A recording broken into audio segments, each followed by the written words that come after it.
Estamos apresentando Plenitude, numa nova temporada. A apresentação Iraci Campos. Olá, queridos amigos, sintam-se bem-vindos ao nosso programa Plenitude. Plenitude acontece na Rádio Rio de Janeiro ou no nosso canal do YouTube. Entra lá, vai em playlist, você vai encontrar todos os nossos programas. E por conta de uma saidinha de férias que a Iraci Campos precisou, e férias, diga-se por sinal, né, super bem merecidas, vamos estar aqui hoje, eu, Denise Reis, com uma convidada muito querida, Janaína Duque. Janaína Duque é professora. Janaína também é responsável por toda a parte audiovisual da nossa casa, né, Jana? Exatamente, já há 10 anos. E hoje a gente vai falar sobre as crianças na escola. Aproveitar, né, que a Jana é professora para trazer para a gente informações sobre esse mundinho, como é que ele está acontecendo e nesse retorno às aulas. Jana, como é que foi na sua escola o retorno? Vocês estavam com aulas online, depois voltou? Explica um pouquinho para a gente. Bom, lá na nossa escola, já desde 2 anos mais ou menos atrás, nós começamos com um projeto justamente de uma necessidade do outro mundo, seja o que for, entrarmos com as aulas online, né? Uhum. Como a escola se localiza perto da Rocinha, e houve no passado aquelas confusões de invasão na Rocinha, a direção decidiu ter sempre um plano B de ação. Uhum. Então, assim, caso de repente houvesse algum problema na redondeza, rapidamente as aulas passariam a ser online. Então, nós já tínhamos esses planos todos arquivados. Para a gente, não foi assim nada do outro mundo. A questão foi, esses planos eram para, no máximo, uma semana, né? Quando veio o famoso lockdown, aquela fatídica sexta-feira, em que todo mundo passaria a ter aula online. Na segunda, na terça, nós ficamos completamente sem nada para poder nos organizarmos, mas a partir de quarta-feira, direto mesmo, todos os dias, com as aulas online, com os alunos nas salinhas virtuais, né, com o conteúdo dando sequência normalmente. É claro que nas primeiras semanas nós apanhamos um pouquinho, foi um pouco difícil, porque era diferente, você em sala de aula tem tudo ali à mão para você conseguir resolver, em casa nem sempre. Não apenas no nosso caso, professores, como também dos alunos, né? Um cachorro que late, a energia que termina, o cabo da net que é cortado do nada e você fica sem internet, mas nós sobrevivemos, né? Sobrevivemos. Então, isso foi assim ao longo mesmo, boa parte do ano. Já em setembro, nós começamos com os planos de voltarmos à escola, né? Uhum. Com o chamado ensino híbrido. Então, aqueles alunos que se sentissem mais à vontade permanecerem em casa, ok, continuariam em casa, mas aqueles que, tranquilos em relação presencialmente, passaram a ir para a escola. A princípio, com uma espécie de alternando turnos, porque como a escola é tempo integral, na parte da manhã ia um grupo, na parte da tarde ia outro grupo. Mas sempre quando estavam em casa com alguma atividade, com alguma orientação, né? Uhum. Através de diversas plataformas. Bom, conclusão, todos nós tivemos que nos reinventar. Tivemos que aprender novas, né, tecnologias, porque embora na escola, desde cedo, trabalhamos com computadores, direto, e-mail o tempo todo, mas imagina conhecer o que é só, o que é trabalhar com o Google Classroom o tempo todo, o que é você lidar com inovações, ferramentas, gravações de vídeo. Então, né, tu imagina você programar uma festa junina online, totalmente online, algo que nunca nós poderíamos imaginar isso, mas conseguimos. Foi difícil? Foi trabalhoso, foi desafiador, né? Mas com o tempo a gente foi sabendo como lidar, como direcionar, né, as crianças. Pois é, a gente está falando de se reinventar, né, Janaína? Se Nossa, reinventar agora para tudo, porque é um novo mundo, você uhum, concorda? O totalmente. que esse novo mundo está apresentando para essas crianças? O que você percebeu, assim, psicologicamente? Como é que elas fizeram esse retorno para a escola? Quais foram as diferenças? O que você percebeu, você com a sua sensibilidade, até não só na visão psicológica, mas na visão Uhum. espiritual? O que você percebe disso?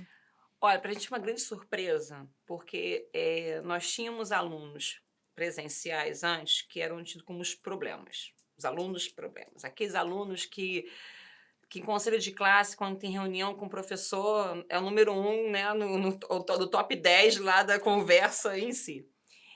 E eles, em casa, nos surpreenderam. E nós ficamos questionando por quê? Por que de repente em casa ele conseguiu ter, né, ter melhor desenvolvimento, ter melhor facilidade no acompanhar e ter muitas vezes interagir conosco, né? Uhum. Então, vamos pegar primeiro esses casos. Em sala de aula, o aluno, quando ele está querendo chamar muita atenção, ele é aquele bagunceiro da turma, ele é carente realmente de atenção. Ele quer, ele grita o tempo todo: "Estou aqui, ei, me olha, eu preciso de você, fala comigo". Mas como ele em casa, né, não tem atenção naturalmente, ele acostumou a ideia de fazendo bagunça ou fazendo alguma coisa de errado, o outro vai olhar para mim. Então em sala de aula, ele cara que vai querer mais aprontar em sala de aula. Então durante, assim, a dinâmica de sala era complicado. Em casa, o que foi engraçado é que ele ficando no território desde casa, tendo o pai ou a mãe um pouco mais perto, um pouco mais presente, olhando mais o que ele está fazendo, interagindo, dando um olhar diferenciado para ele, meio que se acalmou e conseguia acompanhar, desenvolver, Hum. responder. Foi muito assim, foi muito legal. Então, muitos alunos que nós achávamos que não teriam paciência para ficar diante de uma câmera o tempo todo falando conosco ou, né, ouvindo, não. Como também aquele aluno que em sala de aula facilmente se distraía, que tinha, né, um déficit de atenção, né? Em casa ele conseguiu focar mais, porque o espaço dele ficou um pouco mais limitado. Ele não tinha mais aquele colega o tempo todo para tentar chamar a atenção daquele colega. É claro que algumas brincadeirinhas online, no chat, apareciam, mas muito menor quantidade que em sala de aula. Então, Uhum. principalmente nas turmas de um quarto ano, de um quinto ano, que são os maiores, eles saíram super bem. Agora, também teve uma outra questão. Hum. Nós tivemos alunos que em casa tiveram toda a atenção dos pais, principalmente os menores do primeiro ano, segundo ano, que não sabiam muito bem como ligar uma câmera, questão da parte de tecnologia, então tinha que estar sempre com alguém presente para auxiliar. Acostumou a estar o tempo todo ali com o pai, com a mãe, direcionando. Então nós explicávamos, mostrávamos as atividades e é claro que como nós não estamos ali do lado da criança para poder, olha, pega o lápis assim, quem fazia muitas vezes era a mãe, ou era a babá, né, ou até mesmo uma professora contratada para acompanhar a criança durante as aulas, né? Quando eles voltaram para a sala de aula, foi problemático. Por Hum. quê? Foi o inverso. Eles queriam atenção o tempo todo, queriam que tivesse alguém, no caso eu como professora, o outro, né, do outro professor em si, do lado dele o tempo todo, auxiliando, dando aquela atenção que eles tinham em casa. E que no ambiente de sala de aula não dá para ser da mesma forma. Você acha que isso pode ter facilitado uma dependência emocional? Totalmente. Uhum. Houve o trabalho da escola em ter que fazer esse desmame, vamos dizer Uhum. assim, é quase Uhum. mesmo um desmame, porque a criança não entende. Quando ela é menor, mas eu quero atenção, eu estou te chamando, vem aqui, porque estava acostumada com isso, né? E aí a gente vai entrar numa questão interessante, né? Que tanto os pais quanto os professores vão ter que prestar atenção nesse desenvolvimento de uma dependência emocional e incentivar aquele ser a conseguir, a desbravar os novos momentos que vão surgir, né? Uhum, As novas dificuldades.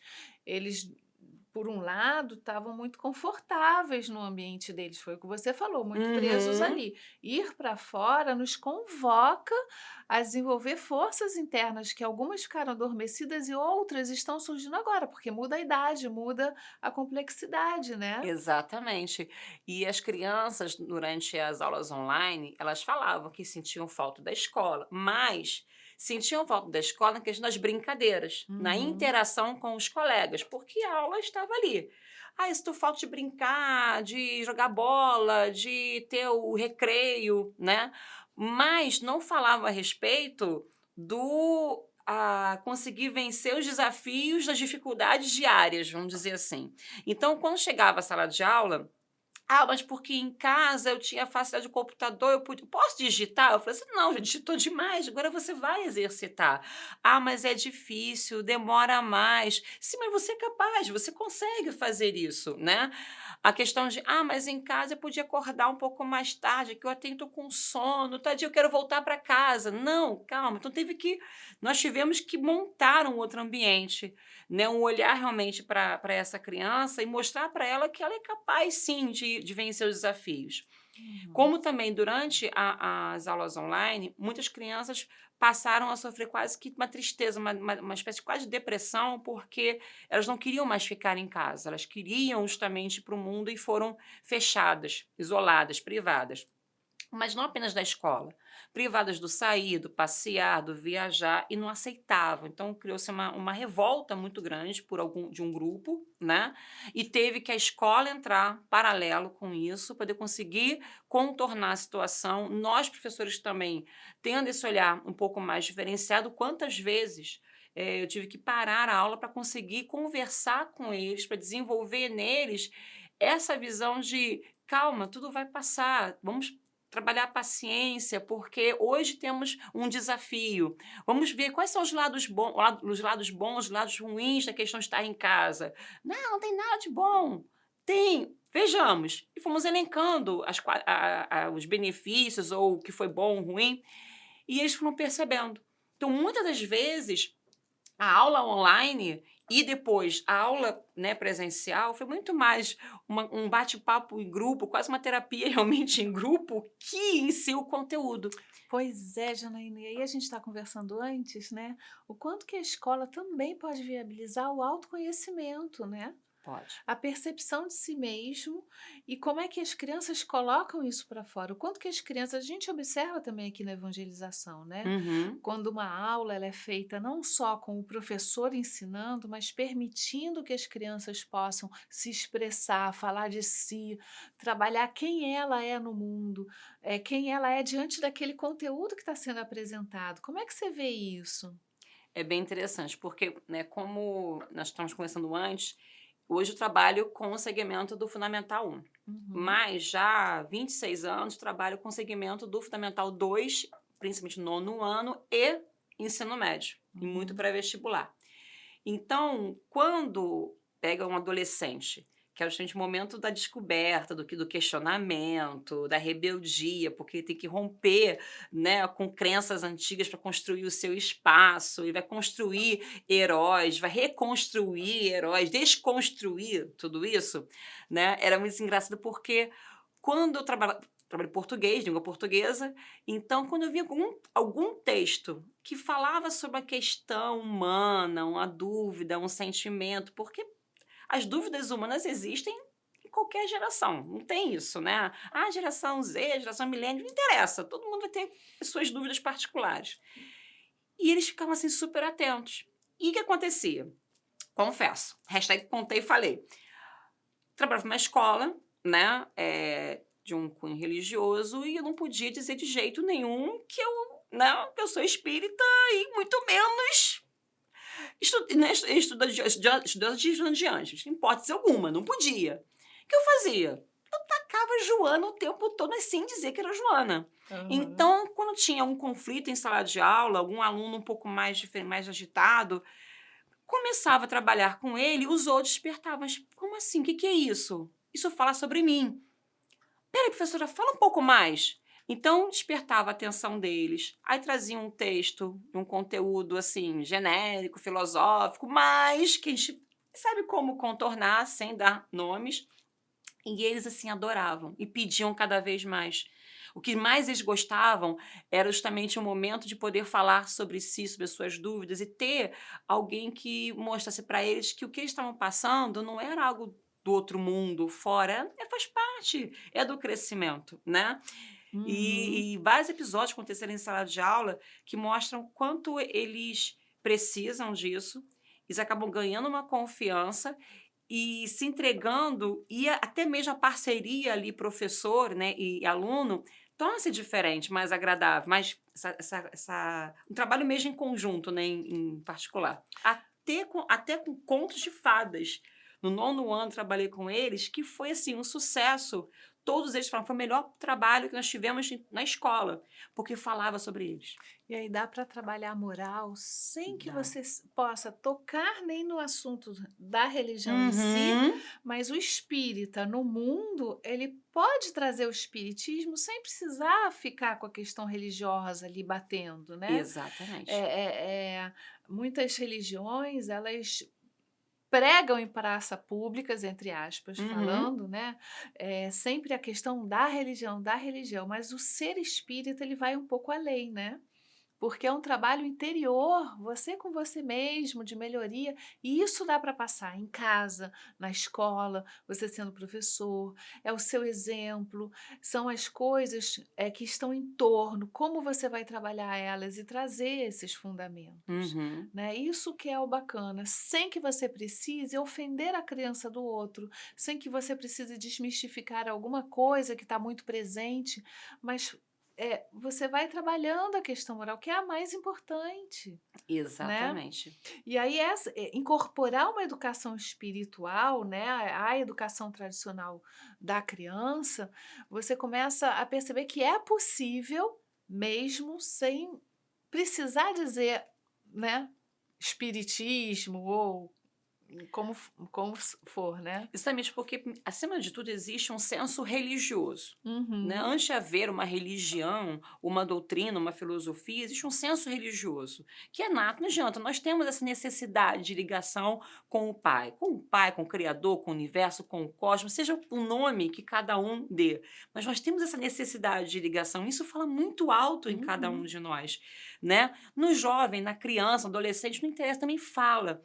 E no momento em quando ele começa a descobrir o mundo e a questionar, é lógico que isso está gritando e está pedindo, fale para mim sobre isso. Então é interessante porque quando eles percebem que tem um viés ali mais profundo, na hora perguntam, professora, qual é a sua religião? Aí eu falei assim, aqui não tem rótulos, não me interessa religião A, B ou C, porque eu sei que cada um de vocês também tem a sua. Vamos pensar em humanidade. Vamos falar em pensamentos que falam mais alto para nós, e não religião A, B ou C. Por quê? Eu não consigo conversar com eles. E eles concordam. E o mais bacana é, tem em sala de aula, por exemplo, alunos que são judeus, que são católicos, que são evangélicos, outros, no caso da Escola Internacional, de outras religiões nacionais, né, o hinduísmo, o taoísmo, e todos eles conseguirem trabalhar em harmonia sem entrar em questões religiosas, porque basta trazer o que há de neutro, o que há de verdadeiro em todos eles, né? E digo mais, quando eu comecei a estudar mais a fundo o espiritismo, principalmente Joana, e não apenas me compreender, como também compreender, olhar para aquele aluno de uma outra maneira, nossa, foi assim, foi libertador, porque antes, aquele aluno que era rotulado como aluno problema, ele passou a ter, na verdade, um outro olhar. Não, ele não é um aluno problema, é um aluno que está querendo falar algo, que quer se comunicar, que precisa de alguma ajuda. Que tipo de ajuda eu posso ajudá-lo? Posso simplesmente fazer por ele? E aí entra o contato mais fácil com o orientador ou com a psicóloga da escola, porque tem ali, né? Ou então diretamente mesmo com a criança. É muito legal porque na sala de aula você mapeia e vê, né, cada um, e você identifica os estereótipos, os arquétipos, em todos eles. E sabe o que é mais interessante? Teve uma vez uma turma minha de 1º ano, em que desde o início era para mim um caos. Eu entrava naquela turma assim, meu Deus, como é que eu vou fazer? Porque eram muitas crianças com questões particulares, sozinha em sala de aula, eu não conseguia atender a todas elas. E eu entrava assim, em desespero, eu fui até a direção, eu preciso de ajuda, eu fui até a orientadora, eu não estou conseguindo dar conta. Até que um dia, palestra, curso, lendo, sempre... A Joana é danadinha, né? Vai guiando a gente. Um dia eu entrei na minha sala, eu olhei todo mundo ali, aquele caos. Aí eu identifiquei. Gente, é exatamente isto que está dentro de mim.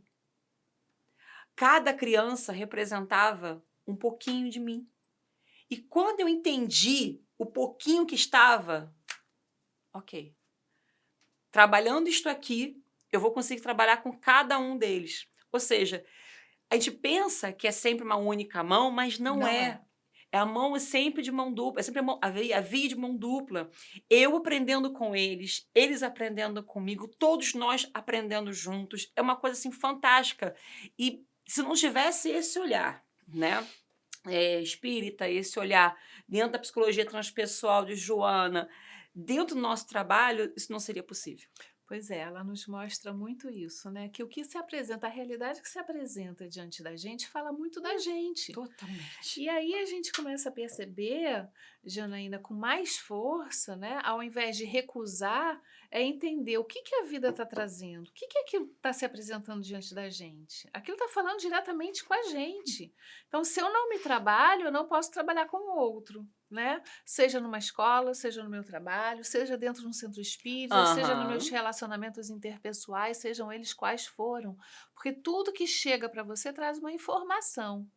Essa informação trabalhada dentro de si, né, esse autoconhecimento, faz muita diferença no reflexo que a gente dá no mundo, Uhum. né? Então, quando você consegue fazer isso com criança, que por incrível que pareça é a forma mais simples, mais básica, né? Porque ele te dá a resposta verdadeira, Verdadeira. ele te dá direto, ele não tem os medos que depois, ao Exatamente. crescer, você acaba tendo. Você tem mais facilidade de se conhecer. Ainda bem que você tem essa visão. Essa visão vem dos estudos de Joana, do espiritismo, que só fortalecem a gente, seja onde a gente estiver. Sempre, sempre. E até mesmo com colegas nossos de trabalho.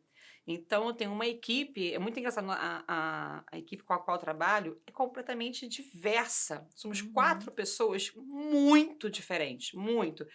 E no início dava problema, dava confusão, até comecei a identificar da mesma forma.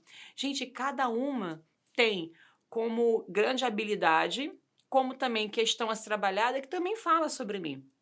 Então, Uhum. quando eu comecei a identificar isso também no outro, eu conseguia me colocar mais harmoniosa, assim, dentro da equipe e entender, né, ao invés de eu chegar do julgar ou querer impor uma ideia. Não, espera aí, gente.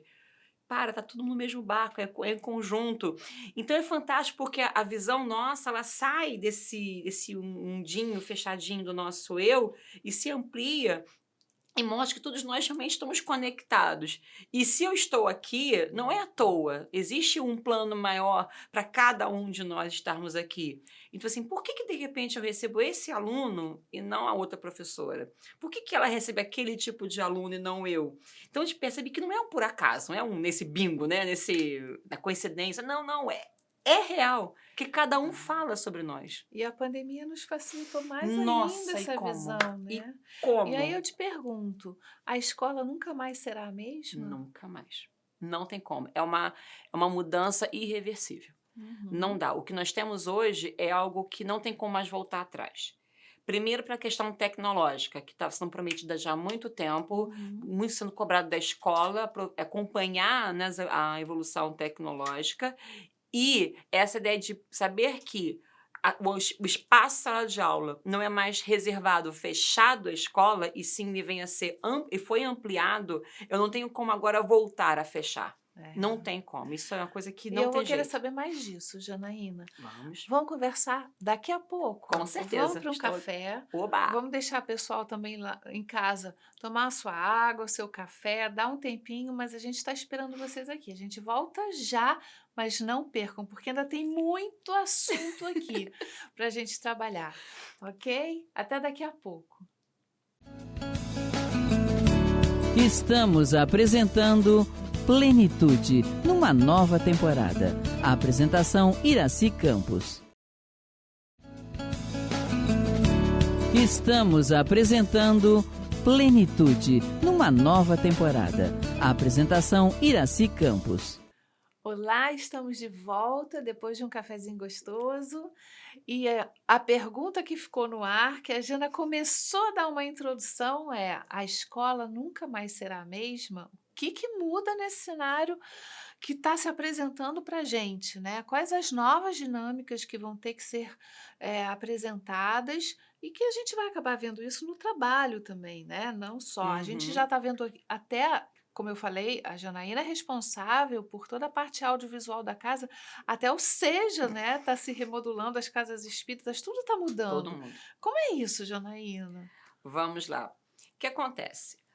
A geração atual já nasceu praticamente com os dedinhos no celular, né? Então você tem um bebê, desde cedo já tem já uma telinha do celular na frente para poder distraí-lo, né? E começa já a digitar, uma coisa impressionante.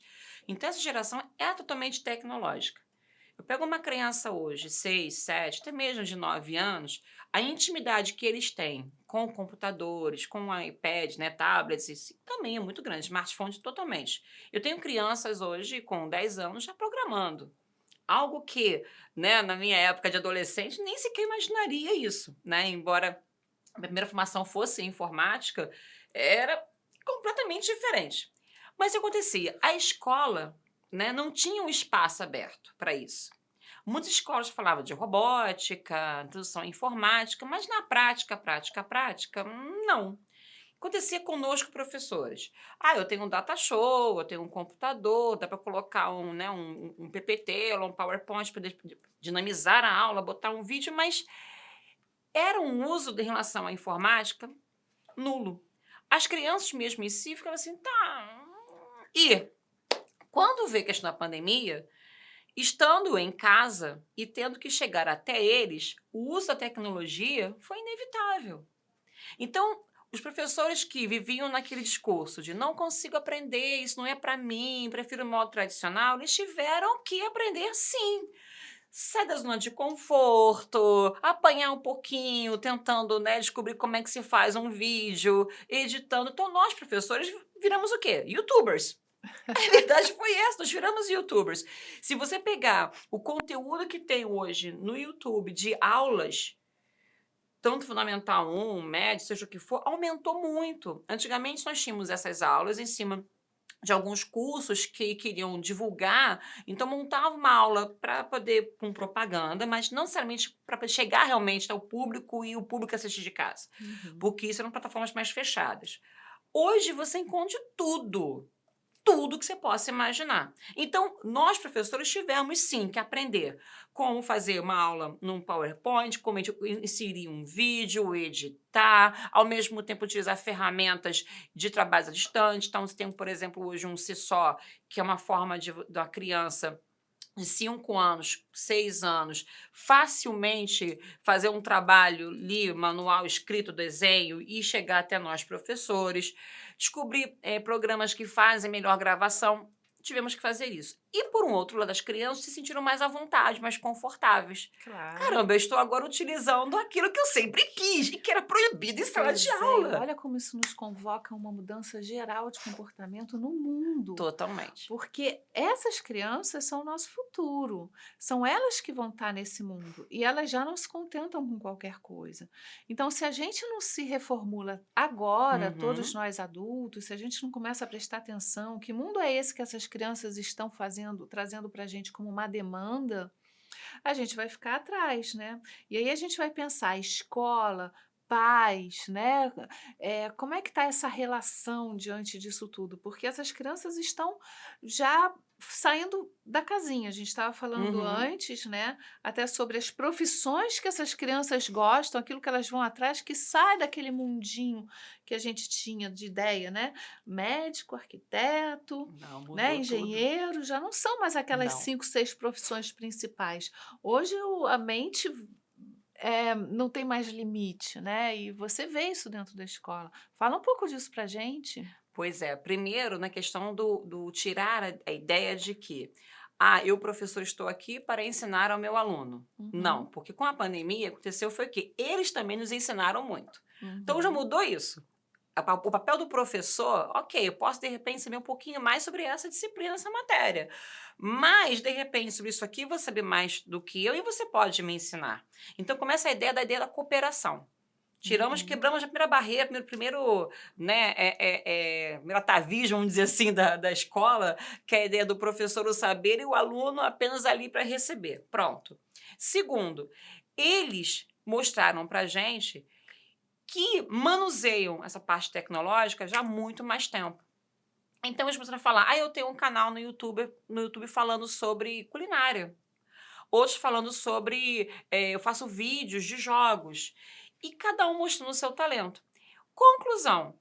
Quando a gente começa a pensar assim, porque você no futuro, quando for, sei lá, quando você for um arquiteto, não, mas eu não quero ser arquiteto, eu quero ser isto. Que profissão é essa?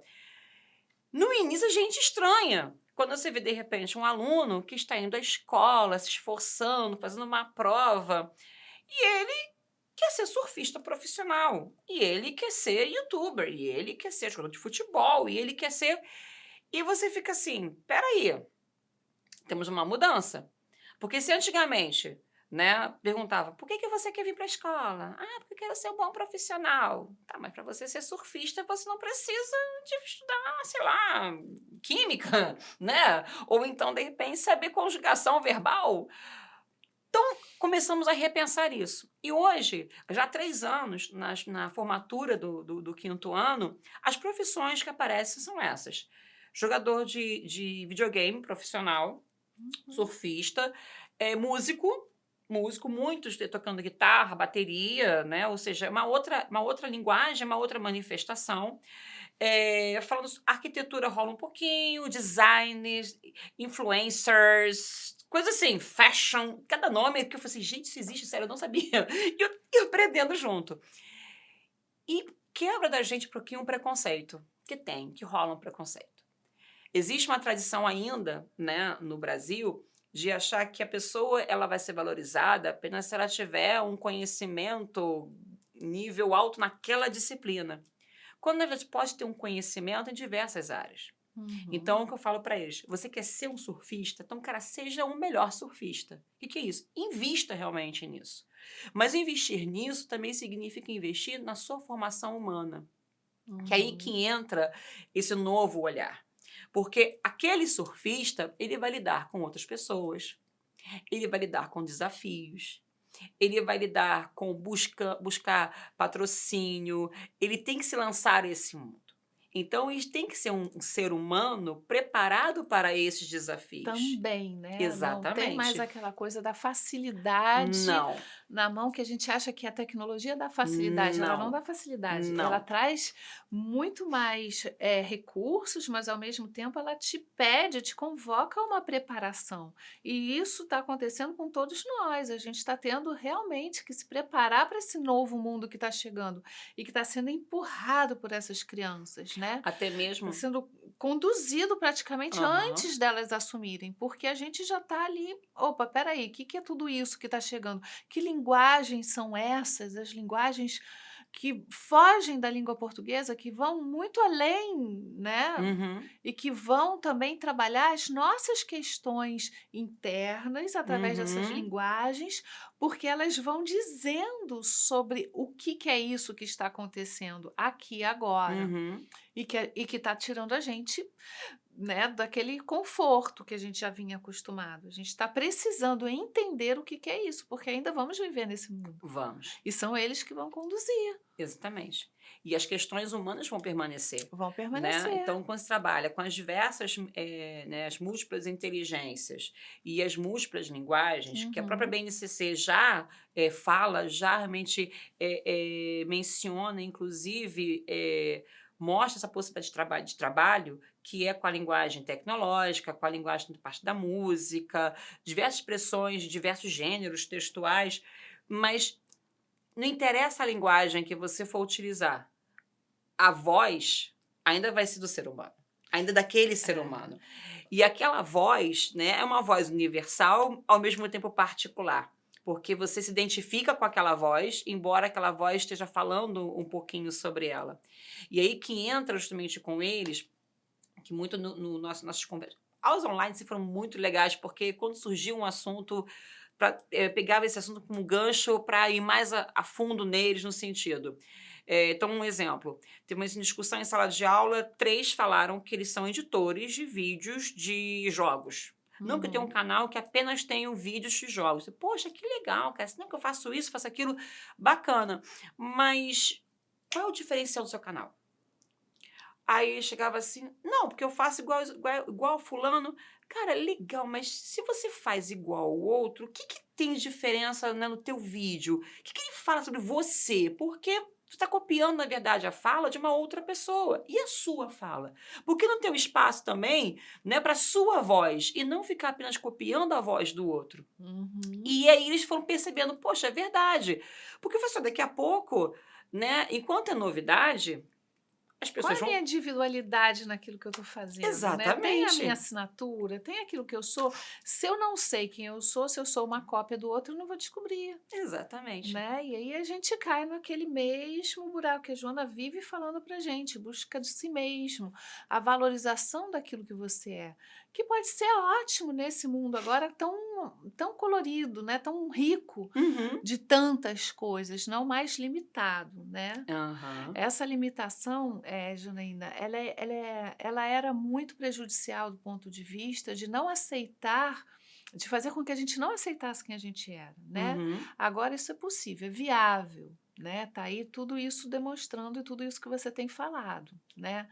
E você falou uma coisa interessante sobre inteligências múltiplas. Você acha que as escolas estão preparadas para trabalhar com inteligências múltiplas? Ainda Porque não. inteligências múltiplas, ela respeita o como aquela criança aprende determinado assunto, né? Então, eu Uhum. já não acho mais que um aluno é burro, um aluno não é inteligente, ele simplesmente aprende de outra forma.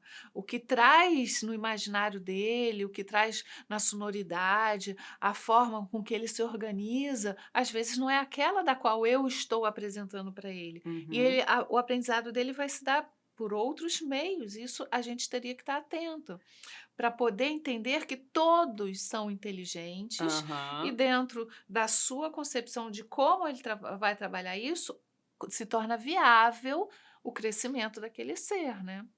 Essa é uma um outro assunto, outro desafio, um debate muito grande que parece em relação à escola agora. O que Uhum. acontece? A escola como instituição no geral, não está. E aí, estou falando basicamente ainda Brasil, tá? Isso já acontece em alguns outros países lá fora, mas qual é o maior entrave que existe em relação ao Brasil? Então, vamos pensar assim. A escola, ela é uma empresa. É uma empresa que tem uma organização interna e que responde a normas externas, né? E vamos pensar assim, quando eu tenho um trabalho do Fundamental 1, o espaço é até um pouco maior para isso. Por quê? Como a escola tem um programa, mas ao mesmo tempo tem uma abertura, não tem uma rigidez tão grande, um fechamento tão grande, tão forte, quanto acontece com o Fundamental 2 e o ensino médio. O que acontece? O Fundamental 2 e o ensino médio, eles vão direcionar, mesmo tendo uma BNCC, mesmo tendo tudo isso, eu tenho um Enem. É como se fosse o seguinte, olha, eu estou preparando a Denise agora para ser uma excelente bailarina. Poxa, que legal, então você vai estudar tudo de balé. Mas a prova final que vai mostrar quem você realmente é como bailarina é uma prova de forró. O balé clássico você tem que esquecer, porque você tem que fazer o forró. Tá, mas eu fui totalmente treinada, eu me desenvolvi, eu me abri, eu me reconheci, eu me achei como bailarina clássica. Perfeito, parabéns para você, mas você no final vai ter que fazer uma prova de forró. Não que o forró esteja errado. O problema é que a ideia maravilhosa do autodescobrimento está em cima daqui, mas ainda está preso, existe uma rigidez lá no final do processo. Então, o que acontece? A escola, ela vem com novas ideias, vem com novas propostas que realmente encantam os pais no desenvolvimento lúdico da criança, criativo, maravilhoso. Conforme vai se aproximando lá do final, a preocupação vira, o meu filho vai passar no vestibular? O meu filho vai conseguir ingressar a tal faculdade? Né? Então, acontece, o processo final, enquanto a finalização da vida acadêmica deste aluno não estiver de acordo, né, dialogando realmente na mesma língua que o início, teremos sim um conflito. Então, acontece, muitas vezes o aluno vai ter uma lembrança maravilhosa do seu Fundamental 1, que ele teve toda essa possibilidade, mas quando ele vai ingressando mais à frente, ele perde. Então, o que acontece? Que é uma coisa muito interessante, que eu fico assim, gente, eu falei assim, olha, a tristeza que vocês crescem. Por quê? Quando eles são primeiro ano, segundo ano, são questionadores, perguntam, querem participar, eles se oferecem para tudo, estão ali presentes. Conforme vão chegando no final, é meio que, junto com o início da adolescência e tudo, eles perdem. E aí? Não vão perguntar nada, questionar? Quem quer fazer? Antes encontrava isso, por exemplo, no 6º, no 7º ano, até mesmo no 9º. Agora encontrar isso no 3º ano, no 4º ano, uma criança ainda de 9 anos, 8, 9 anos. Então, é estranho, porque eles vão se afunilando já mais cedo. Então, toda aquela parte espontânea, de liberdade sobre si, vai perdendo antes. E isso realmente é que me deixa um tanto quanto que angustiada, porque você percebe pelo processo em que a gente trabalha a criatividade, trabalha essa espontaneidade, trabalha o falar sobre si, mas depois, olha, legal, até aqui tudo bem, mas eu preciso que agora você se encaixe no modelo, porque mais adiante vai ser cobrado isso de você. Então, enquanto esse processo final não for condizente com o caminho, haverá uma grande discrepância. E os próprios pais também ficam perdidos, porque eles não sabem. Ora, eles cobram que a escola tem essa visão moderna, ora, na hora do vamos ver, mas isso vai cair no Enem? Meu filho vai conseguir passar? Exatamente isso, que se torna o ponto principal, né? De todos os pais ficam preocupados com isso. Claro, E esquecem tudo. que tem toda uma preparação da pessoa ali dentro, que está se aprimorando cada vez mais, né? É como se fosse uma castração mesmo da sociedade em cima da gente. É o que a sociedade nos dita, que a gente tem que estar dentro daquela caixinha, né? A gente tem que se encaixar naquilo, ou então a gente está fora. A gente não consegue alcançar o objetivo que os outros têm para a gente, não o que a gente tem, né? Exatamente. Talvez a liberdade que tenha que ser dada para a criança não é a libertinagem que tem sido dada. Exatamente. E sem a liberdade de pensamento nessa direção, de poder aceitar a minha verdade, de poder criar sobre as coisas que o mundo está me apresentando, de poder inovar e de poder trazer coisas que não sejam sempre ditadas como regras, né? Porque sempre a crença do outro, né? Os valores do outro que estão sobre os meus, e eu não tenho a capacidade de pensar, de julgar. Será que o que a mídia, por exemplo, fala, eu tenho que seguir exatamente aquilo, daquela maneira que estão me apresentando? Será que eu não posso fazer diferente? E aí eu vou te perguntar, Janaína, qual é a importância da união responsáveis escola com o objetivo que deve ser o crescimento e o bem-estar da criança? Total. Se não houver uma parceria mesmo, 100%, dos responsáveis com a escola, não adianta, que quem vai no final ser prejudicado é a criança. Por quê? Hoje, o que acontece? A escola, com a questão dos novos tempos, ela acabou adquirindo para si papéis que antes não eram atribuídos a ela, né? Então, a escola no passado era o local da informação, né? De você conseguir ali ter a informação, aprendia as contas de matemática, escrever sobre geografia, tudo isso. Bom, com o advento de internet, você encontra as informações em qualquer lugar. E agora, quem é a escola? Então, vai ser o espaço a desenvolver o pensamento da criança. Ok, vamos esse pensamento. Mas, por um outro lado, tenho também os pais que os dois trabalhando no mercado de trabalho. No Brasil, as escolas basicamente são em meio período, né? E agora? Mas de manhã meu filho está na escola, e à tarde? Então, as escolas começaram a se reinventar e muitos começaram a ter o período integral. Conclusão, a escola passou a ser vista como a creche para a criança. E nessa questão, os pais, preocupados com o trabalho, com a questão de sustento, o seu dia a dia, também mesmo com o seu próprio lazer, com diversão, começam a ver que eu tenho uma criança, eu preciso o quê? Me livrar temporariamente dela para conseguir resolver as minhas questões. Então, coloca onde? Na escola. Mas a criança, dentro da escola, também terá suas questões. E a escola precisa conversar com os pais para poder puxá-los, ajudá-los a, né, todo mundo em conjunto, trabalhar essa questão. O que acontece? Não tenho tempo. Então, essa briga, escola e responsáveis, continua. E quem não está no meio? É a criança.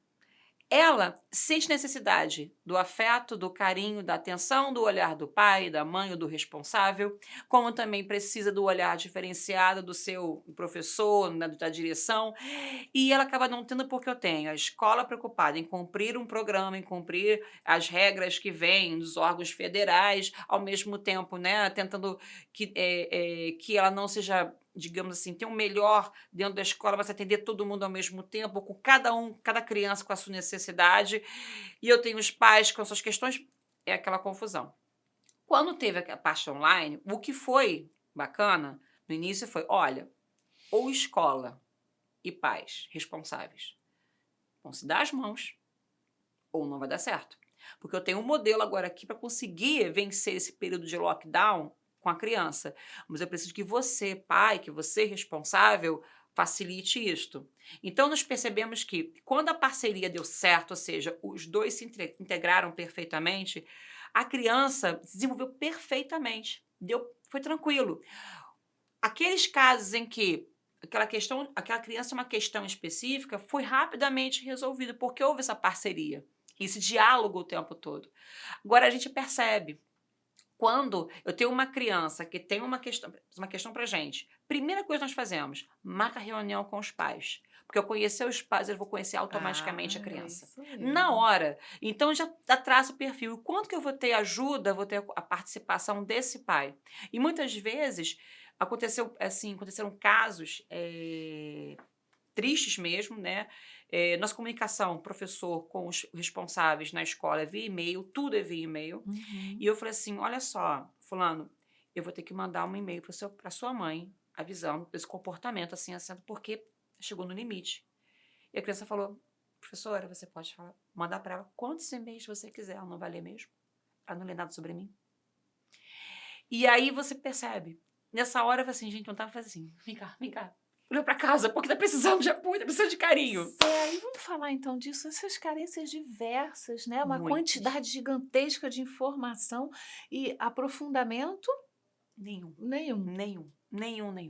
Nenhum.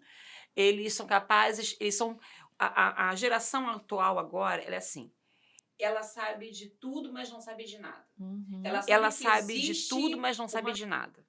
Ela sabe que existe uma tecnologia, mas para que serve realmente? Não sei. Eu sei que existe um Google para o qual você procura, mas procurar o quê? Como procurar isso? Né? Eu sei que tem um celular que consigo fazer um monte de coisa com ele, mas para quê?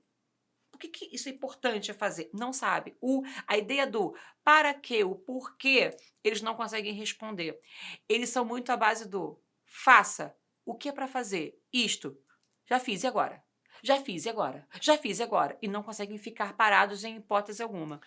Então, eles têm muito, precisam estar recebendo o tempo todo, porque o ficar sem receber é o silêncio, e o silêncio, para eles, é insuportável. Eu tenho que ter o tempo todo, né, esse movimento. Ansiedade a 1000. Totalmente a 1000, não conseguem serenar, né? Mas não sabe como fazer e como lidar com isso. Pois é, essa ansiedade devido à quantidade de informação que eles têm, né? Eles não conseguem digerir emocionalmente. Não. E é ali que a gente precisa olhar com mais carinho, né? Totalmente. Porque se não olhar para isso, aí toda aquela capacidade que está se apresentando diante dessas crianças que estão chegando vai tudo pelo ralo. Não é verdade? E, Denise, são casos de depressão, de tudo, desde cedo. É muito triste. É verdade. Precisam. Eu queria mais. Tem que ter um parte 2, 3, 4, 5, Mas a gente né? está chegando ao final. A gente esteve aqui com a Janaína Duque, nossa educadora. Foi um prazer estar aqui com vocês. Jana, em uma frase assim, traduz o nosso programa, o que ele foi.